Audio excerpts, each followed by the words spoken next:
Welcome back, YouTubers. This is Inland Northwest Native News. I'm your host, Jeff Ferguson, and we are back. And good morning, Ches Squelkst. Good morning. I'm your co-host, Margo Hill. Yes, and it's another great day to be Indigenous. We're happy to have you here at Inland Northwest Native News. We cover news and events for 11 tribes of the Inland Northwest that affect us, stories that affect us on a national, regional, and local level. And yeah, it's something we've been doing here for a little while. We come every Monday, Wednesday, and Friday at 8 a.m. So if you have something happening in your community, at your tribe, or you have a question about something that's happening, let us know. Reach out. We'll cover your stories. We're happy to go out and interview people via Zoom. We can do it all. And we need you, if you have stories, let us know. Like and subscribe. Our program and our stories are driven by you, the listener, the YouTuber, and we appreciate your comments. We appreciate your story ideas. Yes, we do. We have a quick announcement coming out of Welpinit for the Spokane tribe. Yeah, we have a job vacancy for the Chief of Police at the Spokane Tribe of Indians. It has a great rate of pay. Sometimes, we don't have a lot of activity up on the reservation compared to some of the other tribes. They might call us Mayberry, but we have a really nice community of people. So please come on out, look at joining our law enforcement and being our Chief of Police at the Spokane tribe. Yeah. So I actually don't have the other announcements, but you have one there. Okay. Yeah. No, that's good. Mike Sebastian there, he's a veteran, a Spokane tribal member. He's doing a great job. He's the acting chief right now. But for whatever reason, he doesn't want to supervise people. But thank you, Mike Sebastian, for your military service. Thank you for serving our community. We really appreciate you. Yeah. All right, so moving right along, we have a really kind of a cool story here. If I can pull this bad boy up, I saw this and was like, I know it's a few days old now, but it's just really been good. Standing Rock youth run 93 miles to pressure Biden to end Dakota Access Pipeline. Cannibal, North Dakota, on Tuesday, several dozen youth from Standing Rock, Cheyenne, ran 93 miles.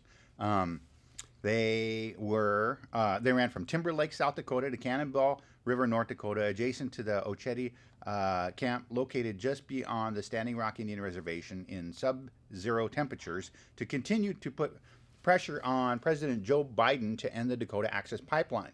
The youth came up with the idea to organize, and it's going to show you this last photo here. Well, I'll go back. So the youth came up with the idea to organize a run because of President Biden's recent decision to deny the permits for the Keystone XL pipeline, said Cheyenne River Grassroots Collective co-founder Tasina Sapa Win to Native News Online. So this story did come out of Native News Online. She went on to say, to see youth as young as 9 years old running for clean water brought tears to my eyes, and President Biden cannot simply ignore the voices of our youth to shut down the Dakota Access Pipeline.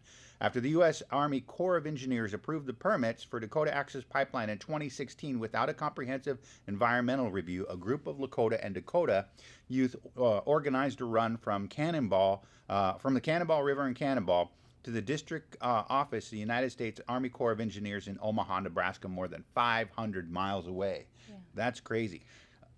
The story goes on to say the construction on the pipeline began immediately in all 4 states, North Dakota, South Dakota, Iowa, and Illinois. So by the time youth runners arrived in Omaha, they decided to continue their run to Washington, D.C. to stop construction of the pipeline for a more thorough environmental review. We ran for water just as we did more than 4 years ago, said Cheyenne River Grassroots Collective co-founder Joseph Whiteeyes in a press release. President Biden has the opportunity to do right by Indigenous communities and must shut down the Dakota Access Pipeline and Line 3. On July 6, 2020, U.S. District Judge James Boasberg ordered the Dakota Access Pipeline closed within 30 days. While the U.S. Army Corps of Engineers conducts a more extensive environmental review than the original permit that allowed the transfer of oil near the Standing Rock Indian Reservation more than 4 years ago, the process that could take more than a year.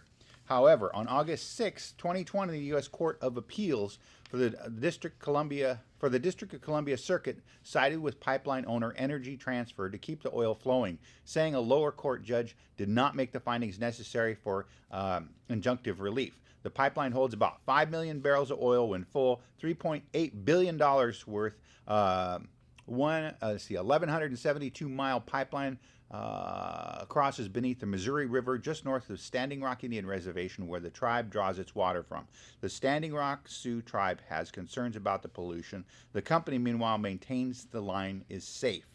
So, we've been through all of this before. I did want to bring this up real quickly. This was a statement. Thank you to all the youth who participated in yesterday's run. Vice Chairman said, it's best, as we look back to 2016, it was the youth who really generated the discussion, which eventually led to the protests and was part of our legal battle against Dakota Access Pipeline, whether it's here at Standing Rock or historically other protests. It's always been the youth. And I thought that was really neat acknowledgement that the vice chair came out with for the youth, because it has been them.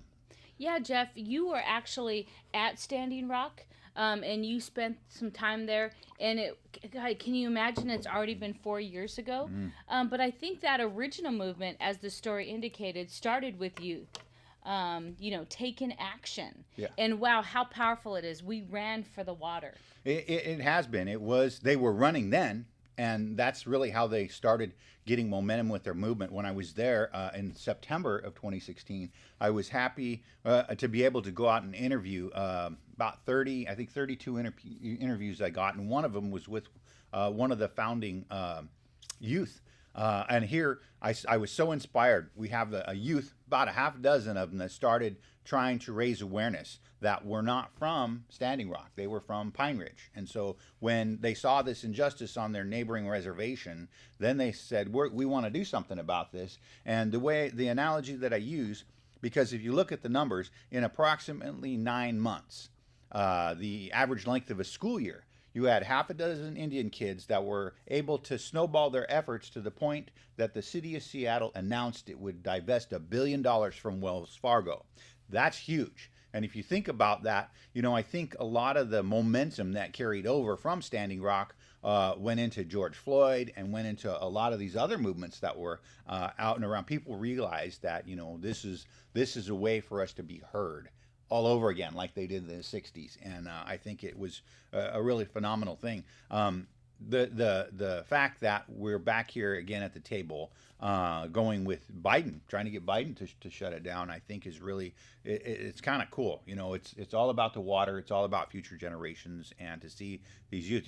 One interesting real quick thing, in the interview that I did, the youth that I interviewed told me that in the beginning, they didn't really get a lot of momentum with their social media stuff until somebody accidentally typed in the keyword Nebraska to one of their posts. And so then after that, they started putting Nebraska into all of their posts. And then they really started getting momentum. And it was heard around the world, man. That was amazing. One thing, Jeff, that's real significant about this is that the U.S. Army Corps of Engineers has a responsibility to follow the law. The National Environmental Policy Act, NEPA, requires that a proper environmental review be done. Environmental impact statements require a thorough review of the impact on the environment. And of course, they didn't want to put it through the local metropolitan city. They want to run it through Indian lands and disturb, Indian burial sites. So that part is really frustrating. But, I got to say that I'm really proud of our youth. And it's amazing, tribal people, we are the only people that sing for the water, that pray for the water. We talk to the water, so we listen. And now here we have, once again, the youth running for the water.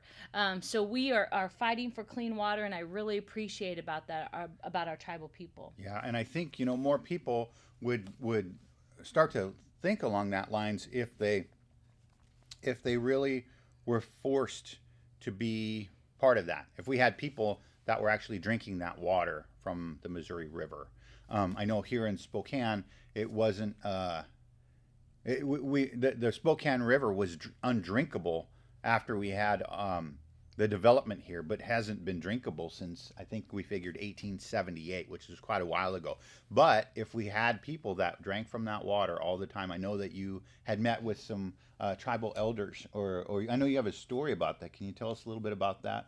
Yeah, so it's actually a story of about Alaskan Native Corporation up in Alaska, the Napaimut. So it's their cultural practice when they have a tribal council meeting, when they have a corporate meeting, they pass around a bucket of dirt, a bucket of soil from their tribal, their indigenous lands, their homelands. And each of the tribal elders and the decision makers take a bite, a scoop of, and it represents that what happens to Mother Earth happens to us. And that it's a constant reminder. And so in the old people, they really take a big scoop of soil. And so that's the practice of the Napaimut of the Alaska Native Corporation. Yeah, I just thought that was awesome. You know, if our leaders had a glass of their river water, and no matter, not just here, but in all rivers, all around, then I think they'd think twice about the decisions they make. And before they start their meetings, to take a drink of that and acknowledge what happens to the water happens to us. Yeah. Right. Yeah, that's great. Yeah. So moving right along, we have an announcement. This is coming up. Did you have that announcement? Yeah. So out at Northern Quest Casino, they're... This is the traditional stories. Oh, I'm sorry. I don't have that announcement. Oh, okay. So this is coming up. This is traditional stories, medicine wheel teachings. I thought I printed that out. I guess I printed it wrong. Nope. Yeah, not seeing it. So this is coming up on the 18th, Thursday, February 18th at 8 a.m. Stories on medicine wheel teachings. So I know that we'll be able to leave this in the description below. If you have any comments or questions, feel free to leave them in the description below. Also, we have a live feed here, so we can take your feedback. Good morning, Irv. Irv's got us some COVID numbers that we can get to here shortly. Since Biden took office, he's been monitoring what's been happening with that. We'll get to that here in a little bit, but we did want to let you know about those medicine wheel stories coming up. It's totally online. There's a link to the Zoom meeting, so you can get on it and check it out. So moving right along. What else you got for us? I have a story about the National Archives. Oh, yeah. This one. So there's currently a legal battle going on, the National Archives in Seattle. So Washington State Attorney General Bob Ferguson, he is continuing efforts to stop the closure of the sale of the National Archives located in Seattle, and it's heating up. His team are due in federal court Friday this morning and are asking for an injunction to stop the sale of the National Archives. You can listen on Zoom. It's a U.S. District Court. Bob Ferguson is working with tribal representatives. He asked tribes for declarations on how important this National Archives is to, not only tribes, but historical groups, people that need some of that information. So there are 29 tribes along with different historical groups that worked with Bob Ferguson, the state of Washington. He's the Attorney General, to file the lawsuit seeking to declare the sale illegal. The White House Office of Management and Budget said that, tribal consultation is a priority, and this administration will work to assess the extent to which tribes were consulted in this process, which we don't think they really were. There's a 10-acre site in Seattle, on Seattle Sandpoint Way in Northwest, and a really small little group of the federal government declared it as surplus, that, it's excess property, so they want to move the 800,000 cubic feet of archival records to facilities in Kansas City, Missouri. 1,800 miles away, and also to Riverside, California, 1,200 miles away.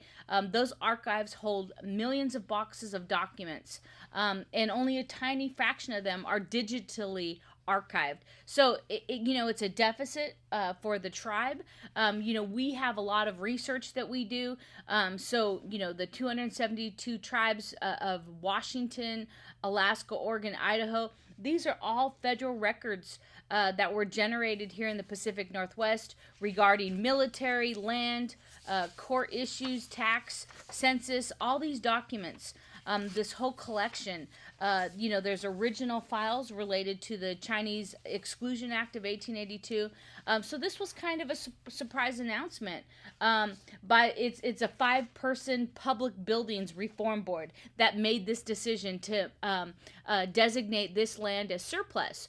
So really, historians, tribal leaders object to the lack of public input on this decision.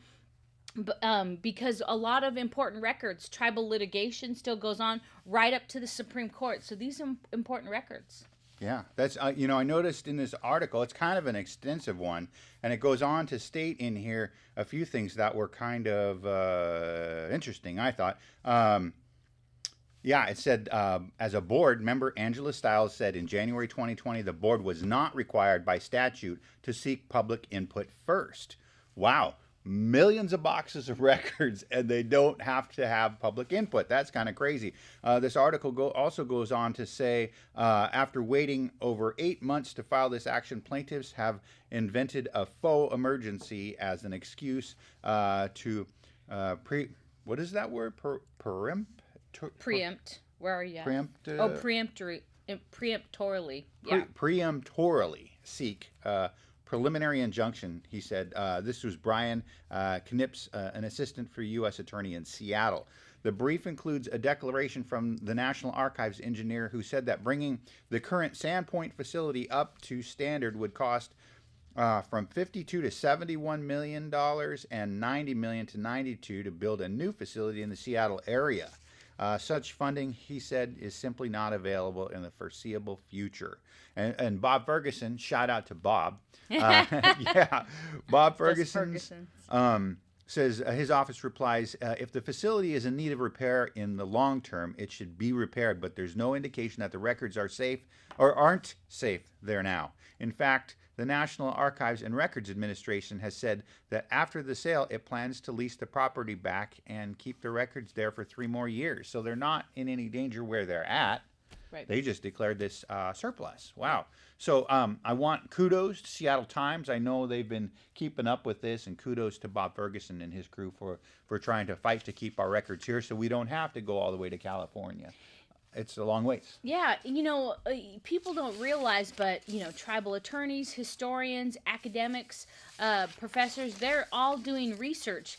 And tribes have had difficulty with the storage ability. For example, the Colville tribe, their entire administration building burnt down a few years back. And so records like these are invaluable. They're totally necessary for tribal communities, for any litigation, for education, to tell the real story. So hopefully Bob Ferguson stays in there. The tribes have been working. The tribes have been providing affidavits. I know Rodney Costin, the chairman of the Colville tribe, was supporting that effort and put forward affidavits. Yeah, I know on the Spokane res, we had some flooding in our archives. And so they're hard, and a lot of times impossible to retrieve after fires and floods, and we lose a lot of our history when stuff like that happens. So if they can save these, that would be great, and keep them where they're at. We'll have to keep an eye on that. So anyhow, get some numbers from our roving reporter. Coeur d'Alene tribal elder Irv Schlufer has been tracking the coronavirus, and he's been doing a pretty good job of it. He's been doing it for, I think, like 9 months now. He says national infection numbers since Biden took office in January, the new cases were at 186,912. February 11th, new cases of 105,600. New cases dropped 81,312 per day since the 20th. That's a substantial drop. And it has not been this low since November 8th.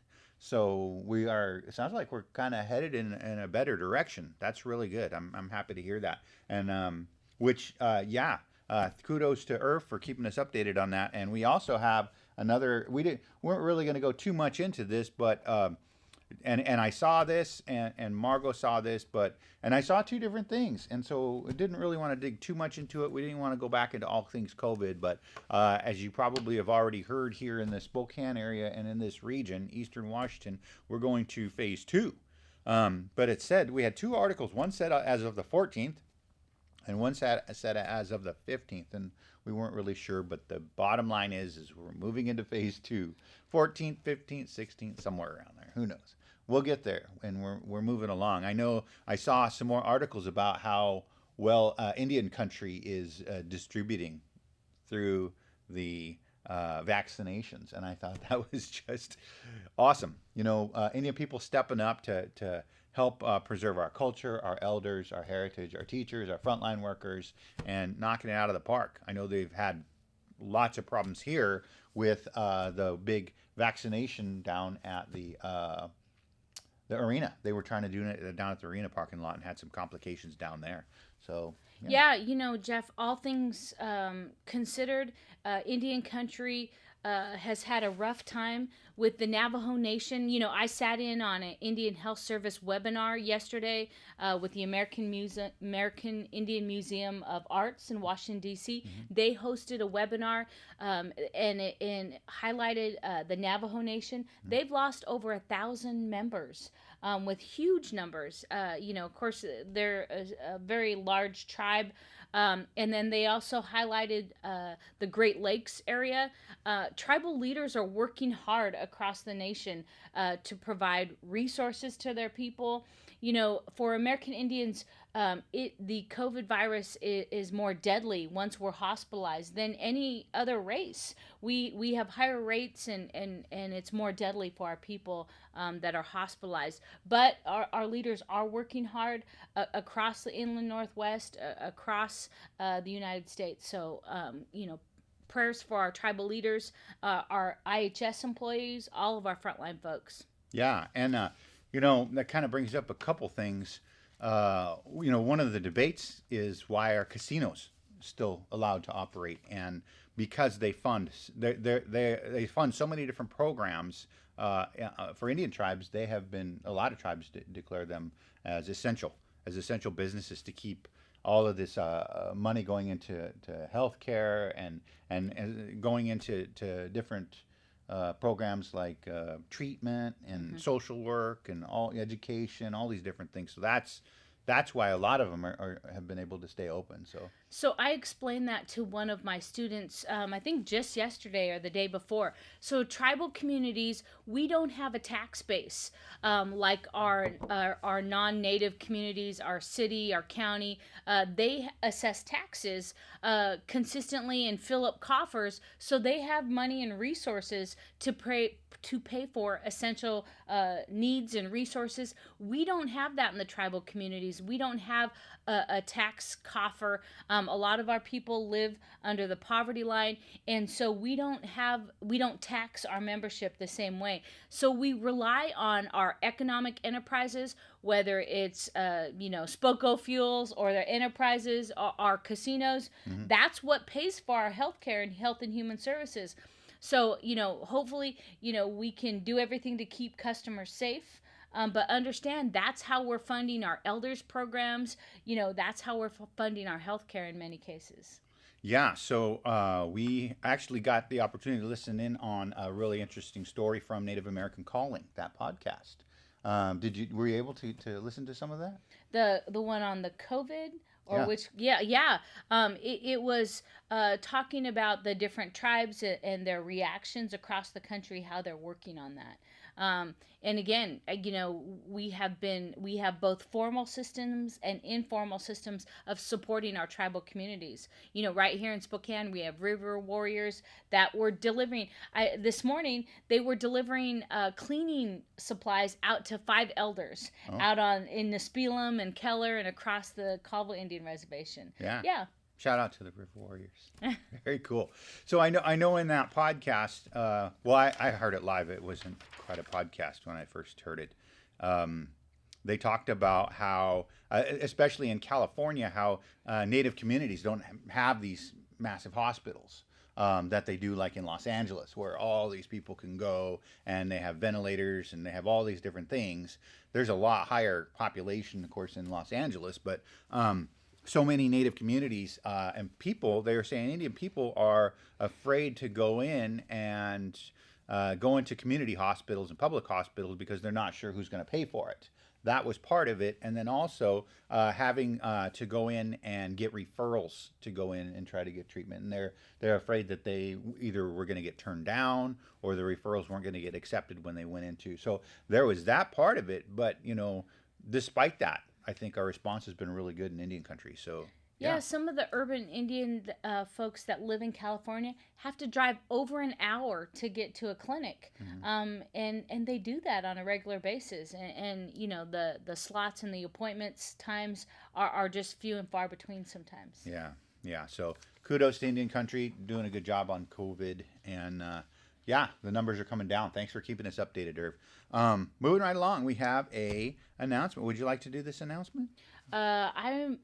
You go ahead. Oh, okay. This one's NICWA, the National Indian Child Welfare Association. Don't forget to register before March 1st to receive the early bird rate for our annual virtual Protecting Our Children conference. Ensure the cultural preservation of Native children and families for generations to come. We can't wait to see you, and there's a link that we'll leave in the description below.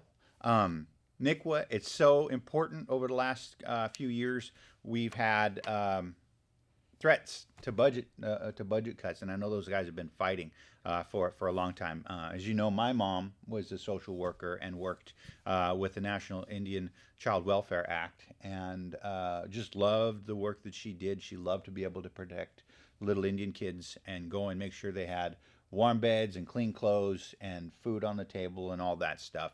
And I think that it's one of those programs that is worth fighting for. You know, our children are so important. And, you know, for a long time, the adoption era, they were getting adopted out. And between that and boarding schools and mission schools and relocation and all these different things, there was so much of our culture that was lost through generations. Some of that I don't know will ever be back. But we can prevent that. We have the opportunity. We have the voice. We have the educated people. We have the power now to be able to preserve that. So I think it's definitely worth fighting for. Yeah. That was kind of cool. Okay, we better move along. Alrighty. Yes, ma'am. I'm trying to keep us on time. I got hearings at 9 o'clock. All right. So this one I think is really cool. It's coming out of Bozeman. This is actually for Bozeman, coming out of the Great Falls Tribune. An art exhibit honoring missing and murdered Indigenous people opens in Bozeman. Now this is a little bit older. I realize that, but I wanted to mention this because it's open until February 28th. We are still here. This is our story. A group exhibit that honors and advocates for missing and murdered Indigenous people opened on Friday at the Emerson Center for Arts and Culture in Bozeman. The exhibit, which features contemporary art, beadwork, and fashion design for 11 Native women artists, will be open through February 28th. 10 of the featured artists are women from Montana. Native Americans make up 6.7% of Montana's population, and yet they comprise, on average, 26% of the state's active missing persons population. That's huge. Right. 1/4. They're less than 7%, but then more than a quarter of the missing people. Susan Denson Guy, executive director of the Emerson, said the Arts Center has always aimed to be accessible and welcoming to everyone, but given the events of 2020, we realized we need to do better. We have a platform with a fairly broad reach and realized we could use it to advance voices of artists of the cultures, so everyone's voice has a place to be heard, she said. I thought that's kind of a neat statement. Yeah, and in that art exhibit, they're highlighting artist Susan Stewart. And she's talking about her exhibit and the topic. It really hits home. Her grandniece was actually killed 2 years ago. And so Stewart said her and her family were disappointed with how law enforcement responded. And so Stewart, who's a Crow member, a Crow tribal member, had 2 pieces in the exhibit, one of which is Ka'ala's Tears. I think that's how you say it. Ka'ala is the Crow word for grandmother. and so they're talking about the Crow tribal culture, and really our tribal culture as elder women, as the matriarchs of the family, and when tragedy hits, these ka'alas, our grandmothers, are the ones who remain strong and remain empowered to support and soothe the families. So that art exhibit is really representing the Crow tribal culture and our dependence upon our grandmothers, our yayas, to really be strong for us and when we have hard times. Yeah, so that's kind of a neat thing they got going there, and it'll be up till February 28th. We encourage you to get out and check it out if you're in the Bozeman area.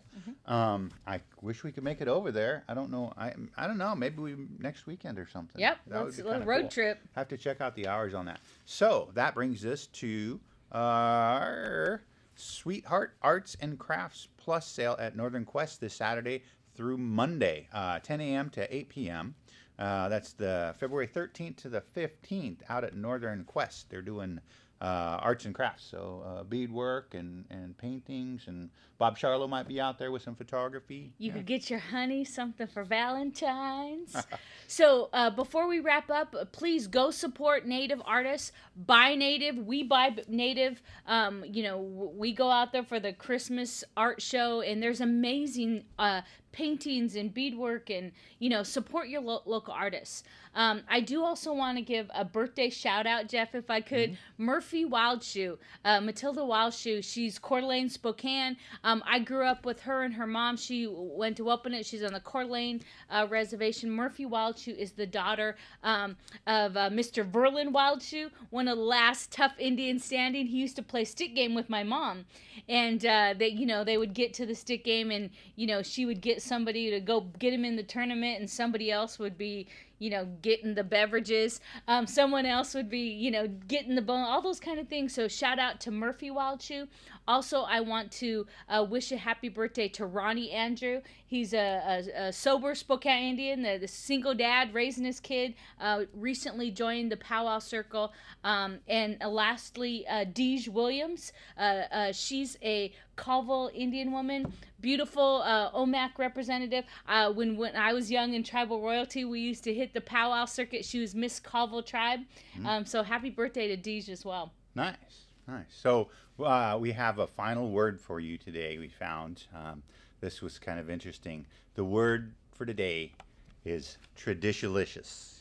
Indigenous adjective, when a person is connected to their culture, roots, and ancestors, thus making them yummy to look at. The combination of these words, again, is traditionalicious. I can't even say it. Traditionalicious. Traditionalicious. Traditionalicious. Yeah. See, I can't say it either. Yeah. Traditionalicious. Yeah. There we go. Break it down. Yeah. Thanks to Leanne Campbell for posting that. That got me laughing. So anyhow, that's our show for today. We appreciate you again tuning in. If you have any questions or comments, feel free to leave them in the comment section below. And it is truly an honor to be here to do this for you, for all of us. And a great day to be Indigenous. Everybody stay safe. Have a happy Valentine's Day weekend. President's Day is Monday. Stay traditionalicious. Traditionalicious. Right. Oh, I don't have it ready. Sorry. No. That's all right. No worries. We'll just go without it. It's